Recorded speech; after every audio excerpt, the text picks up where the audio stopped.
Jay here for Stretford, Paddock. That's Joe Smith. This is Transfers Live. We're live. It's Transfers Live, and we've got loads of great stories to get through. So make sure you are hitting like, share, and subscribe. You can see there, my wonderful colleague here is showing you the clear out begins. Yes. So we'll be getting into all that. We're going to be talking about players going. Who is going? What's happening with your Hendersons, your Williams, your Fernandezes? Yeah. Yeah? What's happening with them? Your Maguires? Yeah. Your Van der Beeks. Your Van der Beeks, yeah? Also, there'll be some incoming news as well, because where would we be without an incoming story too? So make sure you are getting involved in all the comments and the chat.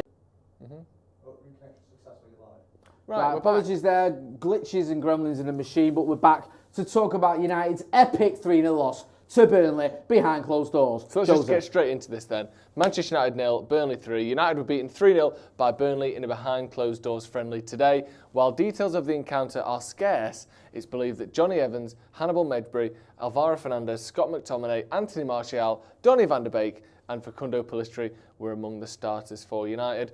Both sides were using the game as a training exercise, with the fact that it was played without fans or media attendance being a ploy by both teams to play their cards close to their chest in terms of formation ideas to upcoming opponents in the league. Yeah, luckily no information's leaked about it. Luckily, the losing team hasn't had sort of swarms of social media abuse saying how shit they are. They've really kept things close to the chest. We don't know who played, or what the score was, or that it even happened, Jay. So they've done a great job of keeping this one secret. I'm really happy about that. Well, I went to one once, didn't I? Remember? I was on the tour, luckily, and there was a behind the closed doors game against Burnley, funnily enough. Was it? Yeah, Burnley. Not this one? Not this one. What was the score of that one? I can't remember. No, Anthony Martial scored, I think, in that don't do that anymore. Yeah, he don't do that anymore. I mean, it's safe to say this is like a pre-season friendly, innit, and that you can't look too much into it. Most of those players listed, if everyone's fit, don't start for Manchester United. In fact, I don't think any of them do. Well, Martial probably does. If everyone's fit, Martial starts? I don't think so. Does he not? Højlund surely starts if he's fit. Oh, if everyone's, sorry, yeah, fair enough, yeah. So, it's Rezzies, isn't it? Yeah, it is. I mean, it's not great to lose 3-0 to Burnley, but it is a reserve team. Getting them out, trying, getting used to the way Ten Hag wants to play. Some of them are going to have to be drafted in. Not nice to see United lose any game, but if we are going to lose a game, I think a 3-0 behind closed, behind closed doors to Burnley that is completely and utterly meaningless in any imaginable way is all right. It is essentially like reports going, United lost a game in training. That is what it is. Yeah. Innit? The five-a-side in training, Casemiro's team lost, just more proof he's shit or whatever. It's literally a training game. It's not even been given the status of, media presence or tickets or anything. It's not even a friendly. It's a step below a friendly. However, you would rather win the game that's a step below a friendly than lose it, just because, especially with how things have gone this season, you want players to have a bit of confidence and have a bit of energy. Again, the nil, it's just nil. It's always nil, Jay. Why is it always nil? Why can't we score? Johnny Evans is having a bit of a time of it, isn't he? Yeah. He's come back. I know I'm not blaming him. I don't even know how the game panned out, but him being as part of a 3-0 loss isn't doing him any favours. There was one rumour, and again, it's all sort of rumour. This is from the Mirror, so you'd assume that they've at least had this sort of checked and backed up by whoever the source is that's leaking all the players and all that. But there was one rumour that United sort of were almost lucky for it to be 3-0 and Burnley had about 70% possession. But that might not be true. Yeah. But that had been sort of There was another rumour that United had 6 goals disallowed by a disgruntled linesman who was actually a mad Liverpool fan. Yeah. Just wanted to cause some trouble. Now, we can't back that rumour up with any evidence, but it is out there. Yeah, there's another rumour that by Man United, they mean Joe. Yeah. By Burnley, they mean Jay. Yeah. And by behind closed doors game, they mean fondue party. And you got all. What is a fondue party? It's just sort of liquid cheese between friends. Is it? Yeah. I thought it was chocolate. Was that chocolate fondue? Yeah. So normally it's cheese. The original fondue is a cheese-based event. What, and it like drips down? No, that's a chocolate fountain. Right. Okay. Fondue is just liquid cheese in a pot, and you dip maybe a bit of bread or so like cheese or what like cheese on toast is formed, and we hate that, do we, Jay? Ooh, cheese on toast. You must like cheese on toast. I do like cheese on toast, but liquid cheese, that's not, because cheese on toast is still a solid. Yeah. Liquid cheese. I'm not into that. But it's only liquid because it's hot. Once Can it you cools... have like cheddar and Cheshire cheese in that? Yeah, Red Leicester, as you'd say. Yeah, you like Red Leicester. Yeah, anyway, so there are plenty of rumours is what we're trying to say. However, it does seem as though United lost the game. But Can we who just cares? accept the fact that every team that plays United at the minute is crap? Yeah. That's just the way it is at the minute. Except the under-21s who beat point. Stockport at Edgeley Park last night? Do you know what? I heard it. You heard it? I heard it. I can hear Edgeley Park from my house, Jay. Really? Yes. And I opened the back door. I could hear people singing. I don't know who it was. Do you ever go there? Do you ever go and watch Stockport? I haven't. Have you not? Don't need to. You gonna bother? I know you're might a United fan, obviously. Yeah, but I might do. I can see the stadium from my back window. You know, I've been to watch. Yeah. I went to watch Ireland once or whatever. Yeah. Dave Rowbottom, who's been a member of the Academy for 24 months, says, "Come on, the boys. My two favourite people." Yes. Thank you for your support, Dave Rowbottom. Right, let's go to the next story because let's get off the whole United aren't winning any football matches bus because it's boring and deflating. Let's talk about... Talking about reses. Hang on a minute. What? Right. Are we having this one? So, Saving Bayern's Ryan is obviously a play on Saving Private Ryan. Yeah. Now, obviously, these two, we can take them away. They sort of are equalled out by being the exact same as the film title. Yeah. The question here, Jay, go on. is Private close enough to Bayern's for this to work and for Ethan to keep his job? Yeah. Get involved in the comment in the chat. Are you having this pun? Are you having the pun of Saving Bayern's Ryan as Saving Private Ryan? I think I'm having it. I think I like it. Saving Bayern's Ryan. Was that Saving you, Private Ethan? Ryan. Saving Bayern's Ryan. Saving Private Ryan. I think Saving Bayern's Ryan. I think it's a bit clumsy. It's a bit of a mouthful, but I actually think it's quite good. It'd be good if we were doing a Manscaped read. Yeah. Because then you could do Shaving Ryan's Privates. Yeah, you could. That'd work. That would be good. But we're not, so No. I won't. No. And also- You're having it. You're having it. And even if we were doing a read, I don't think you can authorise the shaving of another man's privates. I think You're spoiling my fun. You.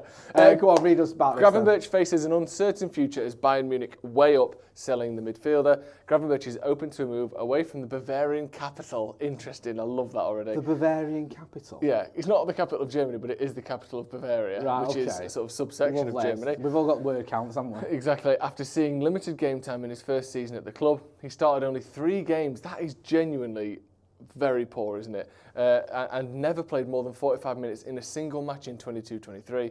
A final decision is yet to be made, but the club are leaning towards keeping Gravenberch in the hope that Tuchel will find a way to integrate him before the January window, when the situation can be reassessed. Both United and Liverpool have been linked with a move. Now, I knew that he was a bit of a bit part player at Bayern. I knew he hadn't sort of set the world alight. That's genuinely a disastrous first season, isn't it? Like, I thought, he's probably played 15, 20. I actually hadn't looked into it. To have only played 3 games, start 3 games, should I say, and never played more than 45 minutes. So what? All 3 games he started, he got pulled off at half-time. Yeah, he must have done. That is diabolically bad, isn't it? That's not like, he's had a bad season. That's like, he's hit the ref.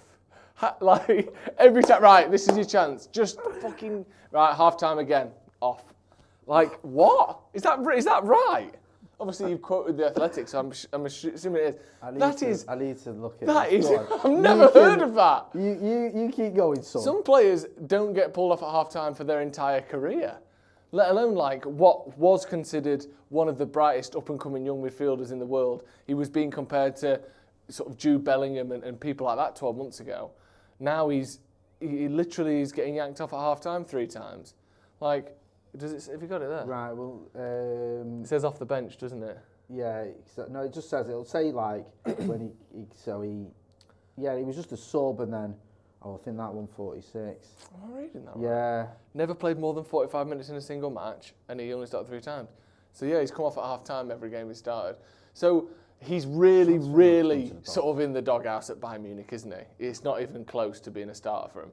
So the question would be, that I sort of leave this with, isn't can we get him, it's should we get him? I don't think that's true in there's games here in the cup, there's one game in the cup where he seems to have, no, actually, I think he came on, so yeah, I don't know. I'm trying to find it, I'm trying to help the kid out here, but it does look like he did gets subbed a lot or was a sub a lot. Yeah. So it doesn't look like he had many starts, to be fair. But how good, how much better than Man United did Bayern Munich have to be for this guy who's admittedly a youngster, but if it's going to be a loan or something, whatever, how much better do they have to be for us to get him and that improve our squad or first team or whatever? Am I simplifying that too much, or does that worry you? Well, I think you look at Marcel Sabitzer until he got injured. I thought he did a decent job for us. Yeah. You can be part of Bayern Munich squad, not getting a Bayern Munich team, come to United and do a decent job. I think the thing with this kid as well, he's very young,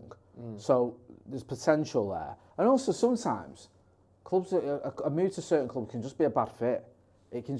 Things can just go wrong for you. And it just can, for whatever reason, a multitude of reasons. Fall on at United. Didn't happen for him really. I know he scored those 2 goals at Anfield, but didn't happen for him. Goes to Villarreal or wherever, absolutely smashes it. Yeah. Constantly scoring.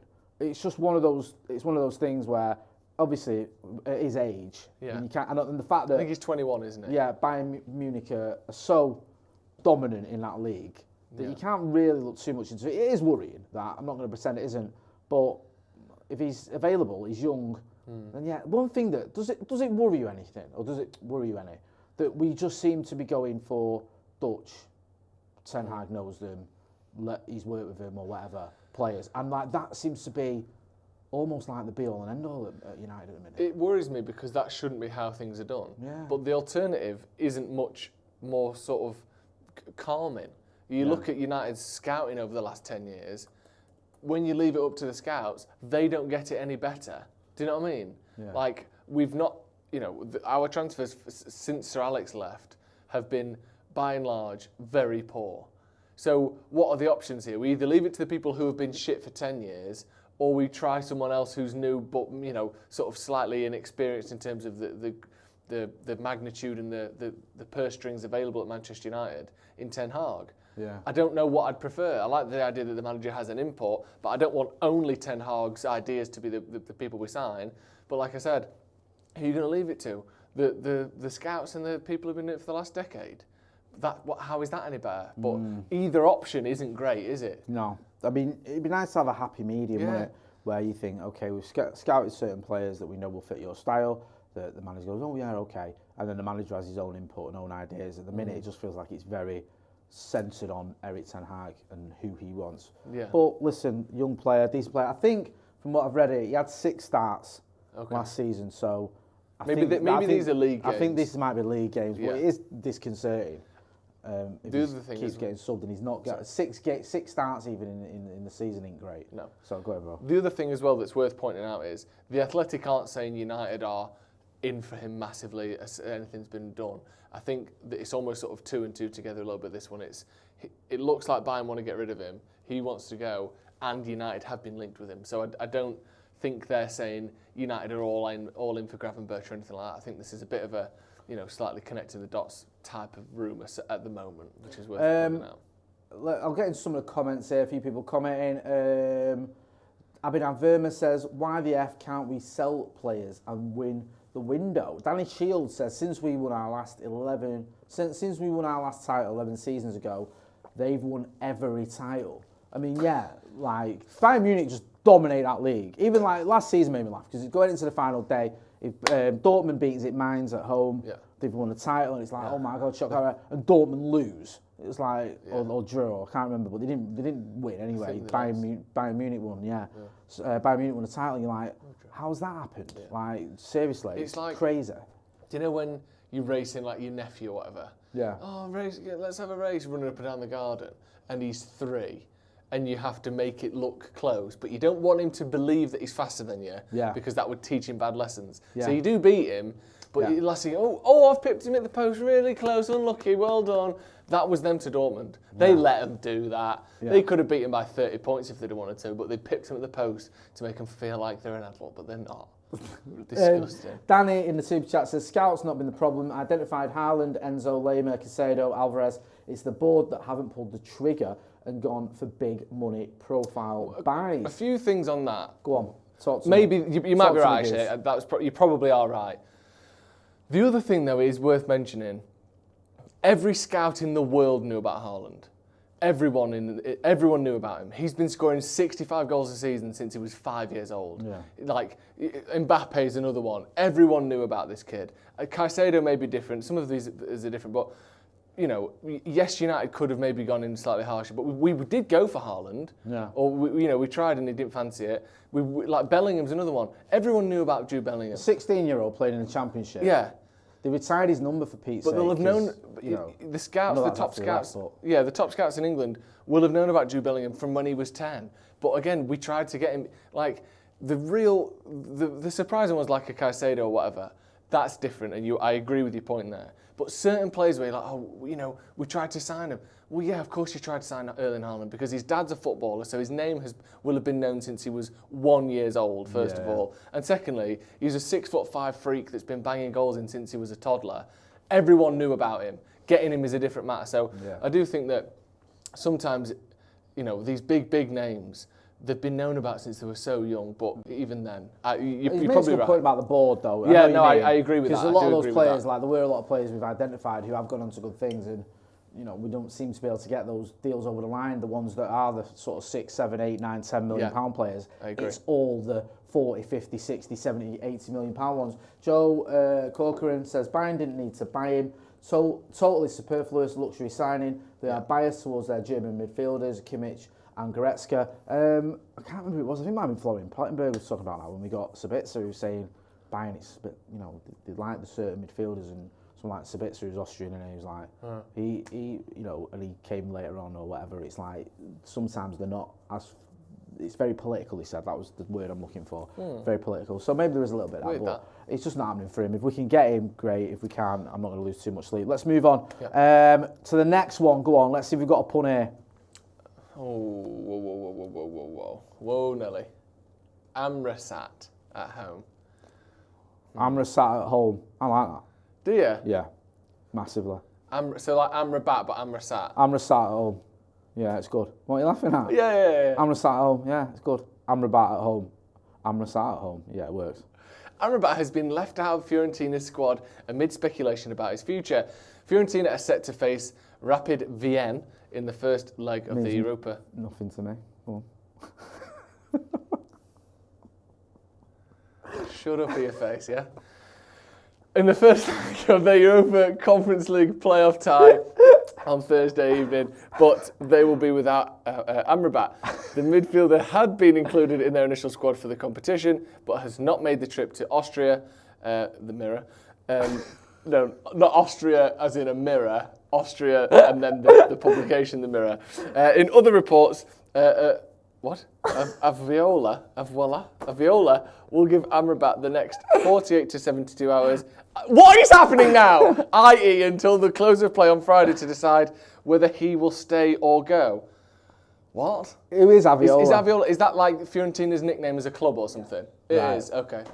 So, thank fuck for that. Viola, I was going to say, a viola is a musical instrument. A viola. So and you've got a mirror. Like a big violin. You've got a mirror called Austria, and you've got a musical instrument calling pulling the strings. Pulling the strings. Hey. What is going on? Right. So we've got 72 hours, or he's got 72 hours. Right. It's not on him though, is it? This. No. It's on us.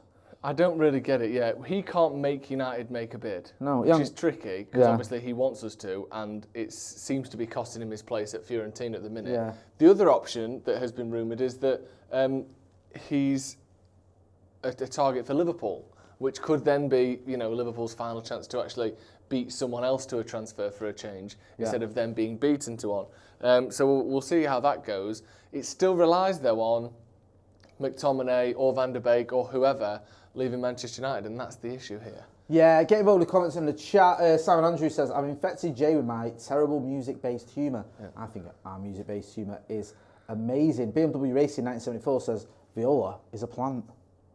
It's both, I think. There you go. It's a multitude of things. Lovely. Do you know what I mean? Like a chair. Yeah. Right, let's move on. Training on his own. Is Amrabat at home? Right, what we got next? Another big pun? No, just go straight for it. Baylindir Medical. Baylindir? Baylindir? No, I'm not getting involved. Baylindir? Yeah.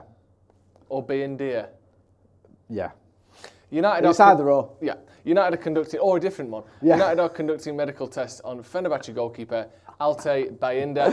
United have been pursuing Baylindir for some time, but want to gain clarity around the condition of a back problem before deciding whether to recruit the 25-year-old Turkey international. He is undergoing provisional checks in Greece, and subject to the results, United will have the choice to close out a deal worth around €5 million or focus on another of their available options. Any arrival would be contingent on Dean Henderson leaving. Thoughts? United conducting medical tests sounds a bit weird, that, doesn't it? It's all going to be Oppenheimer, what, isn't it? Yeah, what? We're doing what to the poor lad? We'll pack that in for starters to get off him, leave him alone. No, we're conducting tests on him. We shall get to the root of the problem, Mr. Motter said. Don't worry. Leave him with us. Yeah, we ask the questions in here, sunshine. Yes. Listen, I don't know anything about this kid whatsoever. So I'm not going to get involved other than to say, if the manager wants him, we need a backup keeper. There's talk, rumours, reports that maybe Andre Onana could be going to the African Cup of Nations if he rekindles his international career. That's a possibility. We obviously need a backup. Dean Henderson is looking likely to go, and obviously the manager doesn't fancy him. And that interview he gave, what was it, about 18 months ago, whatever it was, just sort of burnt any bridges he's got at United, seemingly. So makes a lot of sense. Go on. It does. I just like this. United are conducting medical tests on him. Like they've got him in a cage. Put some shampoo in his eyes. See if it's fit for human consumption. Give him the drugs. There's people outside with placards saying, "Stop the tests on Baylindir." And he's like, it's out of order. No, hey, Baylindir is a person. No, he's not. He doesn't deserve it. He's merely you know what I mean? Yeah, he's merely a device for us testing our medical serums on him. Yeah, well, we want to be able to make infinite glazers, and we're testing him on him. Stop it. Stop testing on him. And also, what's this here? It says, subject to the results, United will have the choice to close out a deal worth around £5. Right, so that's surely if he passes these tests, we're buying him. Imagine we just did the test and he passed them and went, we don't want you anyway. Sorry, I can't disclose anything about that. Mr. Moore said. Right. Just off you go. The private test. what was the point? All they need to know is that Altay is safe, he's conscious, and just shut up your pants and cough. The symptoms seem to be getting better. Never mind why we're doing this. That's true. Right, let's move on. We'll let you know if he arrives. United, go on. United to get Klapinja. Is that a pun? Or am I just? I can tell from the giggling going on there. Is it a pun? From Ethan James. Yeah, he's saying like, oh, do you mean the clap or Klapinja? Or happier? It was originally Ten Hag. Oh, Ten Hag to get the Klapinja. No. Filth. Disgusting. He's 15 years old, man. 16. Oh my God. Can we not have STI jokes when it comes to a child? I think that is clear, isn't it? On behalf of Stretford Paddock, myself and Joe would like to apologise for our producer Ethan and his, quite frankly, disgusting puns this evening. How old is he? He's 16. Right, okay. So he's a child. Yeah. He's not even old enough to drink beer. You've just got away with that. He can just about play the lottery. You're still in big trouble, but you keep your job. If he was a few months younger, you're out of here. You'd be gone. United are battling with Leipzig to sign 16-year-old American-Croatian Dino Klapinja. Interesting. I mean, United and RB Leipzig are both negotiating to sign top talent Dino Klapinja, and also an option to close the deal now for January. Decision on player side expected soon, as 2007 born striker will leave Croatian side Custodia soon. He born in 2007. He's getting signed now. What's this mean? Me versus me. Like Kramer versus Kramer, innit? He's just like he's got issues. Me versus me. I think it is that. I think what he's trying to say there is the only thing that can stop him is himself. I like that though. Yeah. Fair enough. So there's a message there for people. Do you know anything about this kid? Do you want him or not? I think he's sensational. Right. American-Croatian Dino Klapinja. Yeah, love him. Always loved him. Great player. Get him in. Music Alley says, these puns are crappier. How's that better than yours? Hey? And you've been working here for ages. Stephen Holmes says, straight into the first team then, yeah. Yeah, probably. What position is he? Don't even care. Get him in. Don't even say. What position is he? Oh. So busy focusing on your puns. Yeah. So don't even know the basics about this kid. 16 years old. Isn't it weird, right? I know, obviously, not to diss him. But, like, isn't it weird that sometimes you just sound like a 19-year-old wonder kid? Yeah. And then you have certain players who are, like, the true wonder kids who are playing for the best teams in the world when they're 17 or whatever. He's a striker, apparently. Like, the real top players. Yeah. Like, Wayne Rooney was already playing for Everton when he was this guy's age. It's mad, isn't it? I know. Those real, once-in-a-generation elite players, and they just come through, and they're just incredible when they're 17. Like Bellingham or whatever. Yeah, it is mad. Right. Ridiculous. Right, let's move on. Potentially could be signing him. Obviously, if there's any update, we'll let you know. Brandon Williams. Oh. Don't love that. We'll give it you. Don't love that. Right, It comes. United are ready to loan Brandon Williams to Ipswich with an option to buy. We'll leave the text up on the screen, but Ipswich, Kieran McKenna, he knows him, Yeah. he wants him, makes a lot of sense. Brandon Williams, we spoke to him in pre-season, good kid, not working out for him at United, burst onto the scene as an 18-year-old, was even getting in the team ahead of Luke Shaw at one point, isn't really kicking on. He's had a few there's been stories and reports on that maybe he could be a little bit better off the pitch in some of the insinuations. I like Brandon, I think he's a decent lad. He ain't going to play for Manchester United. Molassi's in front of him, Luke Shaw's in front of him. I think a move to a coach that knows him makes a lot of sense. Let's move on. Yeah. Next up. Granada reports interest. Brilliant. That's better. That is Really well done. elite punditry. Who is that? Tom Jenkins. Give that man a round of applause. What, for people who don't know, what is Granada reports? In Greater Manchester, the North West, on ITV at 6 o'clock, I think it is, you have Granada reports. That's our regional ITV news. So Granada reports interest. Granada are in talks with Manchester United on a loan move for Alvaro Fernandez. We don't need to elaborate too much, do No. we? Well, again, once he's not a first-team player at the moment. It looked relatively promising, I thought, in pre-season. Where many didn't. But again, if that transfer does happen or that loan happens, we'll let you know. But at the minute, essentially, the Athletic, which again very reliable, are saying that Granada fancy him, which to me probably means that they do. So I wouldn't be surprised to see that one happen. I think that's it. That's your lot. So there's not much happening in terms of incomings. It all seems to be about Amrabat, or Amrasat, as he's called on this channel. Although we have been linked with Klapinja as well, so we'll keep you posted on that. More like Eth gone. After today. Yeah. Just an example of some of the laughs we have around there. That's Joe Smith. Go and check him out on the Sloppy Joe's podcast. You know where to find me. I'm going to be back tomorrow. We're going to be having McCullough, Howson, Smith, Motty. All of us going to be on the channell for Off the Ball. Plus, we're going to have Uncensored. So make sure you are hitting like, share, and subscribe. It's Off the Bar, not Off the Ball. Off the Ball is not what it's called. It's called Off the Bar. I'll be here in the morning for the news, so you can correct me then. That's been Joe. I've been Jay. Thanks for watching.